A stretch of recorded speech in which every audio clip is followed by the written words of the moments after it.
اور ایک زمانہ تھا کہ عام طور پہ جب مجھے تو اپنا بچپن اچھی طرح یاد ہے کہ مغرب کے بعد، خیر میرے گھر میں تو اب بھی مغرب کے بعد کسی کو باہر رہنا ہے تو اس کو خاص طور پہ، خصوصی طور پہ پہلے میری والدہ سے اجازت لینی پڑتی تھی، اب میری بیگم سے اجازت لینی پڑتی ہے۔ مغرب سے پہلے جو ہے وہ سب نے گھر آنا ہے۔ اس کی روایت ہمارے پرانے بزرگوں نے اس لیے ڈالی کہ مغرب کے بعد جو ہیں وہ ویران جگہوں پہ ایک تو نہیں جانا، اور خاص طور پہ پھر قبرستانوں میں جانے سے منع کیا، درختوں کے نیچے بیٹھنے سے منع کیا۔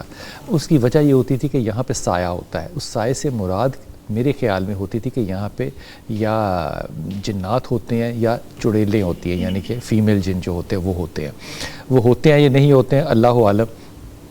لیکن یہ بات تو سچ ہے کہ جنات کا جو ہونا ہے وہ سورہ جن ہے تو اس پہ کوئی بحث نہیں ہے کہ جنات نہیں ہیں، لیکن یہ سمجھنے کی آج کوشش کریں گے اپنے مہمانوں سے کہ جنات کس طرح کے ہوتے ہیں اور ان سے کیا کیا کام کیا جا سکتا ہے یا ان کے فنکشنز کیا ہوتے ہیں، اور اگر یہ دنیا پر موجود ہیں تو دنیا پر ان کو ملنے کا، دیکھنے کا یا ان کا ایک پوسٹل ایڈریس لینے کا کیا طریقہ کار ہے۔ ہمارے ساتھ انتہائی محترم علامہ محمود احمد چشتی صاحب۔ چشتی صاحب السلام علیکم۔ وعلیکم السلام ورحمۃ اللہ۔ کبھی جن سے ملاقات ہوئی؟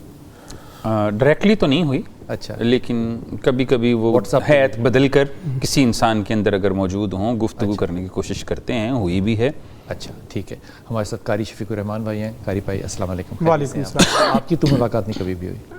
ہمارے مکالمے چلتے رہتے ہیں۔ مکالمے چلتے ہیں، گفتگو ہوتی ہے فون پہ؟ نہیں، انسانوں میں جو علاج کے طور پہ، علاج کے طور پہ۔ اور سید علی زیدی بھائی السلام علیکم۔ وعلیکم السلام۔ زیدی صاحب ٹھیک ہیں؟ شکر الحمد، خیریت سے ہیں آپ؟ سب ٹھیک ہے۔ حضور اقدس آپ سے ابتدا اجازت ہے آپ کی۔ حضور اقدس پہلے تو یہ سمجھا دیے کہ جنات کی جو حیت ہے، نسل ہے، یہ کس طرح کی ہے؟ یہ کیا ہماری طرح کے لوگ ہیں؟ کیونکہ سورہ جن تو ہے، وہ تو جنات کے ہونے پہ کوئی دلیل نہیں ہے، ہیں کس طرح کے؟ بسم اللہ الرحمن الرحیم۔ پہلی بات تو یہ ہے کہ جنات کے جو وجود کی تو بات ہوگی، وہ ایک کیا کہہ سکتے ہیں ہم کہ آتشی مخلوق ہے۔ آتشی، ٹھیک، آگ سے بنی ہوئی مخلوق ہے، اور جنات میں سے ہی شیاطین ہوتے ہیں۔ ٹھیک۔ اور اگلی بات یہ کہ یہ جو ابھی آپ نے بات کہی کہ جی ہمیں بزرگوں نے، یہ حدیث مبارکہ ہے کہ اللہ کے نبی نے، انس بن مالک سے ہے کہ فرمایا کہ جب شام ہو دروازوں کو بند کر دو، چراغوں کو بجھا دو۔ کیوں؟ کیونکہ اس کچھ عرصے کے اندر جو ہے وہ شیاطین آتے ہیں، بلائیں آتی ہیں۔ بلکہ ایک روایت میں یہ بھی تھا کہ پانی کو ڈھانپ دو۔ کیا ہوتا ہے کہ شیطان بند دروازہ نہیں کھول سکتا، جنات بھی نہیں کھول سکتے، بند دروازہ نہیں کھول سکتے، بند دروازہ نہیں کھول سکتے کیونکہ اللہ کے نبی کا فرمان ہے، ٹھیک ہے۔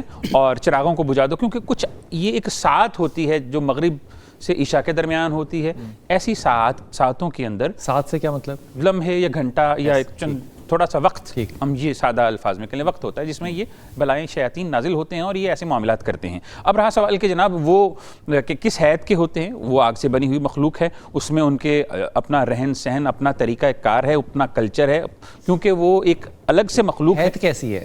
آگ سے تو بنے ہوئے ہیں، یہ تو تخلیق ہوگی نا، حیت کیسی ہے؟ انسانوں کی طرح ہے؟ دیکھیں، یہ اب ایسا کویسچن ہے کہ جس کی حیت ڈائریکٹلی نہ تو آج تک کسی نے دیکھی ہے، کیونکہ اللہ کے نبی نے ارشاد فرمایا کہ وہ تمہیں دیکھتے ہیں، تم انہیں دیکھ نہیں سکتے۔ اگر کوئی شخص اپنی طرف سے حیت بنانے کی کوشش کرتا ہے، جنات تو نبی پاک کے پاس پڑھنے آتے تھے، پڑھنے بھی آتے تھے، اللہ کے نبی کی ملاقات بھی ہوئی، بلکہ میں نے تو یہاں تک بھی روایات میں سنا ہے کہ ابتدائی دور میں اللہ کے نبی جب کسی بستی میں یا کسی علاقے میں جاتے تو ان سے جو ہے گفتگو بھی کیا کرتے تھے۔ اور اب رہا سوال حیت کا، تو ڈائریکٹلی حیت کوئی شخص ہمارے ہاں عصر حاضر میں بتا نہیں سکتا۔ جس سے بھی بات ہوئی، میں نے بھی یہی کہا، شفیق بھائی نے بھی یہی کہا، اور زیدی صاحب کا بھی یہی تجربہ ہے کہ یہ کسی کے صورت میں، معمول کی صورت میں آپ سے گفتگو کرتے ہیں، کسی کی صورت میں آ کے، ہاں معمول کی صورت میں، جب اس کے اوپر وہ وارد ہو چکے ہوتے ہیں، جب اس کے ساتھ جو ہے وہ چمٹ چکے ہوتے ہیں یا اس کے وجود کے اوپر طاری ہو چکے ہوتے ہیں، تب وہ اس کی زبان سے گفتگو کرتے ہیں۔ ٹھیک ہو گیا۔ شفیق بھائی آپ بھی اسی بات سے متفق ہیں یا آپ دیکھتے ہیں کہ حیت ہے ان کی کوئی؟ جی بسم اللہ الرحمن الرحیم۔ قرآن مجید اور اسی طرح احادیث کو دیکھا جائے تو اس کی 3 قسم کی اصناف بیان کی جاتی ہے حیت کے اعتبار سے۔